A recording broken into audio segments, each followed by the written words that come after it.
हरे कृष्णा। राधे राधे भक्तों। आज वैशाख मास का 24वां दिन है। आज हम 24वें अध्याय का श्रवण करेंगे। आइए तो आगे की कथा शुरू करते हैं। व्याध कहने लगा कि हे ब्राह्मण, परमात्मा ने यह करोड़ों जीव क्यों उत्पन्न किए? इसके भिन्न भिन्न कर्म एवं अनेक सनातन मार्ग क्यों हैं? और इनके स्वभाव एक से क्यों नहीं हैं?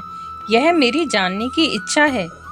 शंख मुनि बोले, हे व्याध, सतोगुणी, रजोगुणी और तमोगुणी ये 3 प्रकार के मनुष्य होते हैं।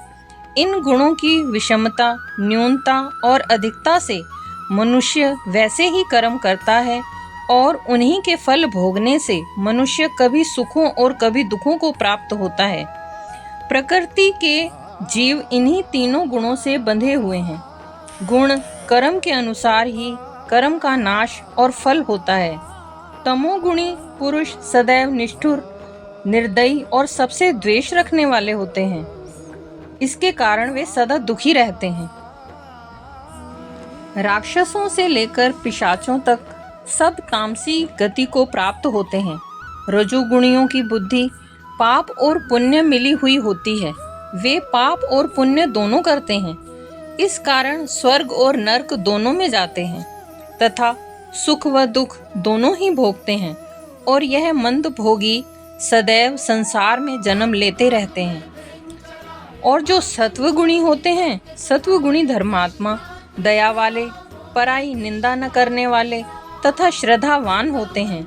यह सत्यगुणी वृत्ति वाले महातेजस्वी पाप रहित ऊपर के लोकों को जाते हैं। वह अपने गुणों और कर्मों के अनुसार कर्म करते हुए भगवान के समीप पहुंच जाते हैं। सतोगुण अन्य गुणों की अपेक्षा अधिक शुद्ध होने के कारण प्रकाश प्रदान करने वाला और मनुष्यों को सारे पाप कर्मों से मुक्त करने वाला है। जो लोग इस गुण में स्थित होते हैं वे सुख तथा ज्ञान के भाव से बंध जाते हैं।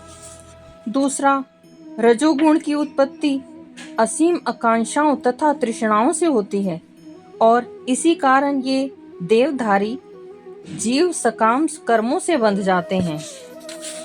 तीसरा, अज्ञान से उत्पन्न तमोगुण समस्त देहधारी जीवों का मोह है। इस गुण के प्रतिफल पागलपन, आलस तथा नींद है जो बद्ध जीव को बांधते हैं। सतोगुण मनुष्य को सुख से बांधता है, रजोगुण सकाम कर्म से बांधता है और तमोगुण मनुष्य के ज्ञान को ढककर उसे पागलपन से बांधता है। कभी कभी सतोगुण, रजोगुण तथा तमोगुण को परास्त करके प्रधान बन जाता है, तो कभी रजोगुण सतो तथा तमोगुणों को परास्त कर देता है और कभी ऐसा ही होता है कि तमोगुण सतोगुण तथा रजोगुण को परास्त कर देता है। इस प्रकार श्रेष्ठता के लिए निरंतर स्पर्धा चलती ही रहती है। सतोगुण की अभिव्यक्ति को तभी अनुभव किया जा सकता है जब शरीर के सारे द्वार ज्ञान के प्रकाश से प्रकाशित होते हैं। जब रजोगुण में वृद्धि हो जाती है तो अत्यधिक आसक्ति, सकाम कर्म, गहन ऊधम तथा अनियंत्रित इच्छा एवं लालसा के लक्षण प्रकट होते हैं। जब कोई सतोगुण में मरता है तो उसे महर्षियों के विशुद्ध उच्चतर लोकों की प्राप्ति होती है।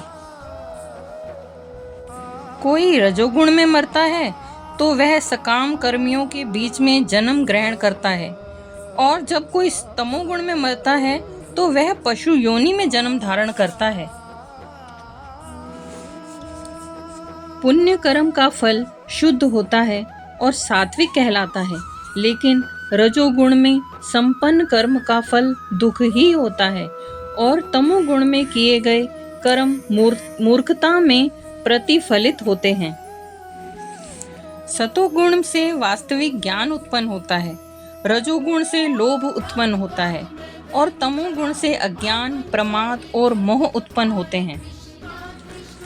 जब कोई यह अच्छी तरह जान लेता है कि समस्त कार्यों में प्रकृति के तीनों गुणों के अतिरिक्त अन्य कोई कर्ता नहीं है और जब वह परमेश्वर को जान लेता है जो इन तीनों गुणों से परे है, तो वह मेरे दिव्य स्वभाव को प्राप्त होता है। जब देहधारी जीव भौतिक शरीर में संबद्ध इन तीनों गुणों को लांघने में समर्थ होता है, तो वह जन्म, मृत्यु, बुढ़ापा तथा उनके कष्टों से मुक्त हो सकता है और इसी जीवन में अमृत का भोग कर सकता है। 24वां अध्याय समाप्त। अगली कथा 25वें अध्याय में। हरे कृष्णा। राधे राधे भक्तों।